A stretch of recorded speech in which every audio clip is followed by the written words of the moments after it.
Well, join us for the Curator's Corner tonight. Very pleased to have with us the Senior Curator of the National Firearms Museum in Fairfax, Virginia, Phil Schreier, in studio. And Phil, thank you, sir, for coming in tonight. It's always a pleasure to be here with you. Well, we love this segment. The audience loves it as well because we always get to see something neat from the National Firearms Museum. And so what did you bring with you this evening? I brought one of the rarest U.S. Martial pistols ever made. It is a Savage model of 1907 in .45 ACP caliber. It's one of just 200 guns Savage made to compete against the Colt, what would later become the Colt 1911, as our standard sidearm. Wow! And so this was this is a case of what could have been. This is what could have been. Yeah. When you think about the 1911, the trials period for the selection process started in 1905. And didn't end until the contracts were finally let in 1911.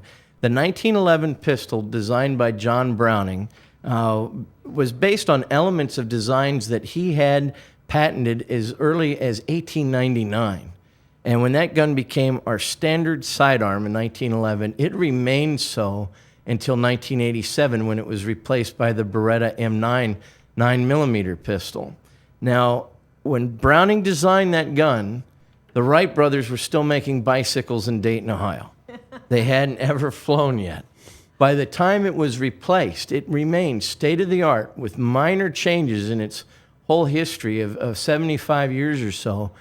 We had probes leaving our galaxy.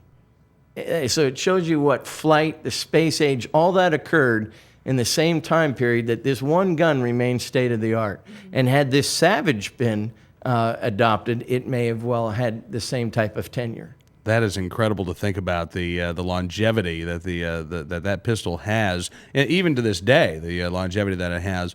So when it came time to pick what firearm was going to be used, why did we end up with the 1911? Well, a lot of historians will tell you that the Savage that you see here was $65 in 1911 for the government. The Colt 1911 that was selected was only $25. So there was a massive difference in pricing. There were a number of other, minor details. They put these guns through 6,000 rounds of an endurance test. They would literally leave them in salt baths, put them in sand and mud. Let them, stay 48 hours in those kind of conditions, and then take them out and try and shoot them.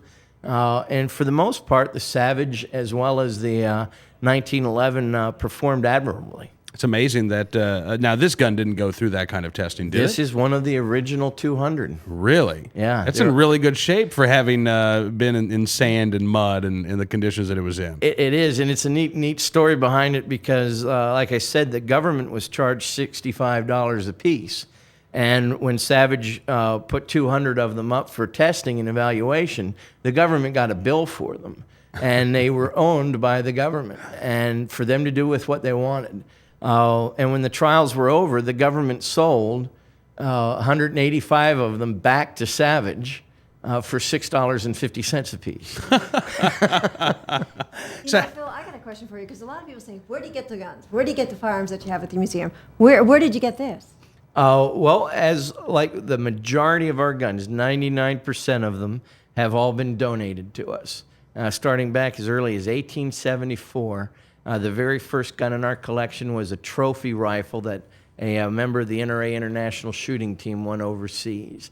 And all the way up to today, most of the guns we have in the nearly 5,000 gun collection have all been donations from generous members, industry, and great folks like that. And this is one of those donations. Unique features to this, since people can't really, see it in their, get it in their hands. What would you point out about the gun? Well, one is its look.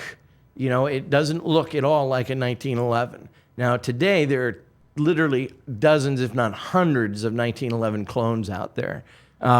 This gun has a large magazine. It holds more rounds than the standard 1911. It's a beautiful magazine, a little push lever here. It's got not a fully concealed hammer to it, but not an exposed hammer the way the 1911 is. It does have the grip safety, which the government asked for in the trials, and it's a little bit more intricate on the inside than a 1911 is. But it balances and it aims very well. This being one of our priceless pieces in the collection, you can see I'm wearing the white gloves with it today.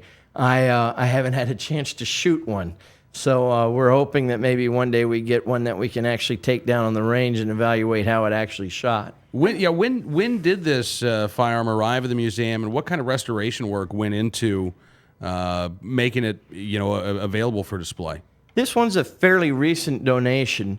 Out of the 200 that I said were made, the museum now has 3 of them. So we have one on exhibit. The finest one we have is on exhibit. We have one that was touched up by a gunsmith. When Savage went to sell these back to the public commercially, there was a little bit of reblue and things like that were done to the guns.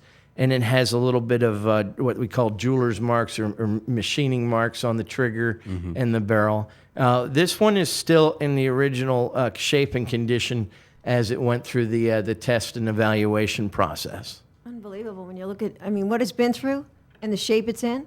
My gosh. Absolutely. Well, it says a lot for the endurance capability of the gun itself.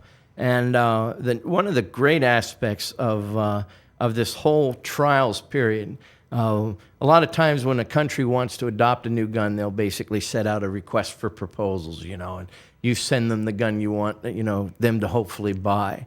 It's kind of like the guys that line up at the Walmart headquarters in Arkansas, hoping that they'll stock their shelves with something. And in this case, the government said, we want a semi-automatic pistol, but we want it to fire this cartridge. And they already had developed the .45 ACP. And it's basically the bullet came before the gun. There was no real gun already out there for that .45 cartridge. And a guy named Colonel John Thompson, who would later go on to become a brigadier general and the inventor of the famed Tommy gun, was the director of ordnance leading these trials and leading the design team for the cartridge.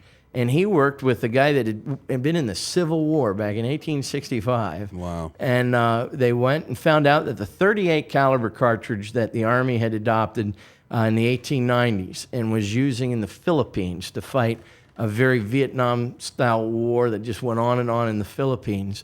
The natives down there were all hopped up on hallucinogens and other types of opiates. And when they were getting hit by the .38s, it just wasn't phasing them enough.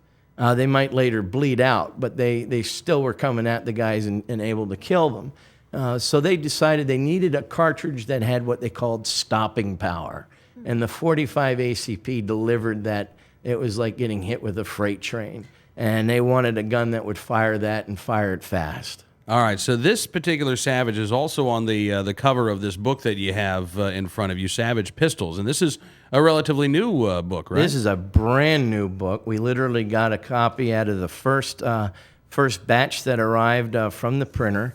It's by a good friend of ours named Bailey Brower, a member of the American Society of Arms Collectors. It is a fantastic study of not only the .45 caliber pistol, of which serial number 1 is on the cover. That's in Bailey's personal collection. Oh, wow. But published by Stackpole Books. It's available for $49.95, and we even carry it at the museum gift shop. Excellent. The book covers all of the 1907s and 1910 Savages and shows the beautiful engraving, gold plating, all the embellishments that the Savage Company did. They were kind of overshadowed by the popularity of Colts. They actually turned out more and manufactured more of these guns than Colt did their own 1903 pockets. All right. And again, for folks who are traveling to the area, the National Firearms Museum is located out at NRA headquarters in Fairfax, Virginia.